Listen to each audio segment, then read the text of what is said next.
میں تراویح کے اندر 20 رکعات آپ صلی اللہ علیہ وسلم سے ثابت ہے. حضرت عبداللہ ابن عباس رضی اللہ عنہما سے مروی ہے، وہ فرماتے ہیں کہ آپ صلی اللہ علیہ وسلم رمضان المبارک کے مہینے میں 20 رکعات تراویح اور 3 وتر پڑھایا کرتے تھے. 20 رکعات تراویح اور 3 وتر پڑھایا کرتے تھے.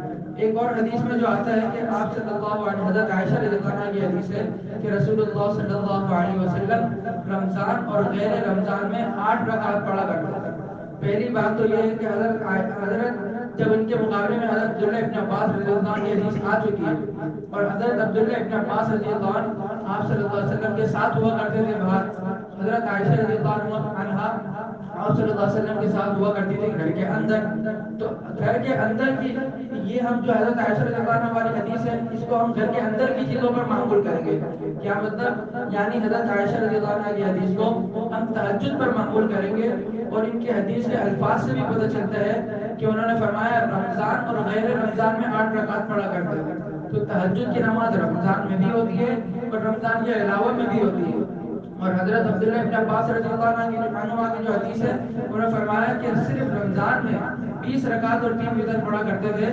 اس سے مراد یہ ہے کہ یہ تراویح کی نماز ہے. اور خود لفظ تراویح، یہ جو تراویح کا لفظ ہے اس سے بھی پتہ چلتا ہے کہ تراویح 8 ہو ہی نہیں سکتی، کیونکہ تراویح جمع ہے ترویحہ کی. ایک لفظ ترویحہ یہ واحد ہے اور اس کی جمع ہے تراویح. ترویحہ کا معنی ہے 4 رکعتوں کے درمیان بیٹھنا، ہر 4 رکعت کے درمیان بیٹھنا اور آرام پانے کے لیے، آرام حاصل کرنے کے لیے دونوں 4 رکعتوں کے درمیان بیٹھنے کو ترویحہ کہتے ہیں. اگر 8 رکعت تراویح ہوتی تو 8 رکعت کے درمیان میں ایک ترویحہ ہوتا ہے. ایک ترویحہ کو تراویح نہیں کہا جاتا، بلکہ کم سے کم جمع کا اطلاق جو ہوتا ہے وہ 3 پر ہوتا ہے کم سے کم بھی. تو اس وجہ سے 8 رکعت کو تراویح نہیں کہا جا سکتا. مکہ میں ہوتا یہ تھا کہ جب لوگ نماز پڑھتے تھے، تراویح پڑھتے تھے، تو ہر 4 رکعت کے بعد وہاں پہ لوگ طواف کیا کرتے تھے. ہر 4 جتنے بھی امام ہیں، امام اعظم ابو حنیفہ رحمۃ اللہ علیہ، امام مالک رحمۃ اللہ علیہ، امام شافعی رحمۃ اللہ علیہ، امام احمد بن حنبل رحمۃ اللہ علیہ، جتنے بھی امام ہیں سب کے سب 20 رکعت تراویح کے قائل ہیں. 20 سے کم کا کوئی بھی قائل نہیں. ایک امام مالک رحمۃ اللہ علیہ وہ تو 20 سے بھی زیادہ 36 رکعت تراویحوں کے قائل ہیں. امام مالک رحمۃ اللہ علیہ وہ 36 رکعتوں کے قائل ہیں. اور وہ اس کی وجہ علماء نے یہ لکھی ہے، فرمایا کہ امام مالک رحمۃ اللہ علیہ مدینہ وہاں پہ تھے مدینہ منورہ میں، اور مکہ مکرمہ میں جب لوگ تراویح پڑھتے تھے تو تراویح میں ہر 4 رکعت کے بعد طواف کیا کرتے تھے. تراویح میں ہر 4 رکعت کے بعد خانہ کعبہ کا طواف کرتے تھے، پھر اس کے بعد دوبارہ 4 رکعت آ کر پڑھتے تھے، پھر اس کے بعد جا کر طواف کرتے تھے. جب مدینہ منورہ والوں کو یہ پتہ چلا کہ یہ تو اس طریقے سے تراویح پڑھتے ہیں، ہم مدینہ میں ہیں، یہاں پہ کوئی خانہ کعبہ نہیں، ہم کیا کریں، ہم کس چیز کا طواف کریں؟ تو انہوں نے کہا ہم ہر 4 رکعت کے بعد 2 رکعت پڑھ لیں گے. ہر 4 رکعت کے بعد انہوں نے 2 رکعت نفل نماز آرام پانے کے لیے پڑھنے شروع کر دی.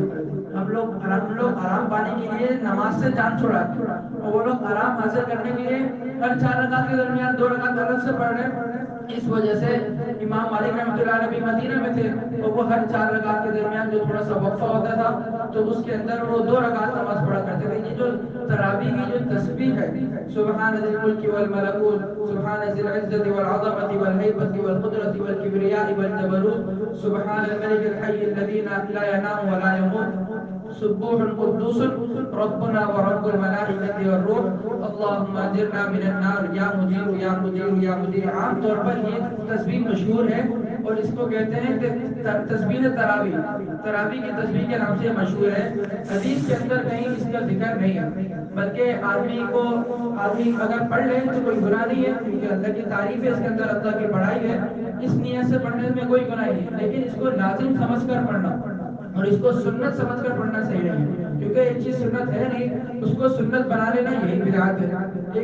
آپ اس موقع پہ آپ جو چاہیں، آپ یہ والی دعا پڑھنا چاہیں یہ پڑھ لیں، اس کے علاوہ 4 رکعتوں کے درمیان درود شریف پڑھنا چاہیں وہ پڑھ لیں، یا اس کے علاوہ کوئی بھی دعا پڑھ لیں. غرض یہ ہے کہ تھوڑی دیر بیٹھ جانا ضروری ہے. اصل تو یہ تھا کہ ہر 4 رکعت کے درمیان اتنی دیر وقفہ کریں جتنی دیر میں وہ 4 رکعت پڑھی ہے، لیکن کیونکہ عوام کی مشغولیت کی وجہ سے تاکہ اب عوام نماز پڑھنے نہ چھوڑ دیں، اس وجہ سے وقفے کو مختصر کر دیا گیا اور تھوڑے سے وقفے کے بعد دوبارہ سے نماز کھڑی کر دی جاتی ہے تاکہ عوام مشکل میں نہ پڑ جائے اور تراویح جو پڑھ رہی ہے اس سے بھی نہ پیچھے ہٹ جائے۔ اس وجہ سے فرمایا کہ جو ہے نا مختصر سا وقفہ کر کے نماز کو پوری کر دی۔ اللہ تعالیٰ ہمیں ان باتوں پر عمل کرنے کی توفیق دے۔ الحمدللہ رب العالمین۔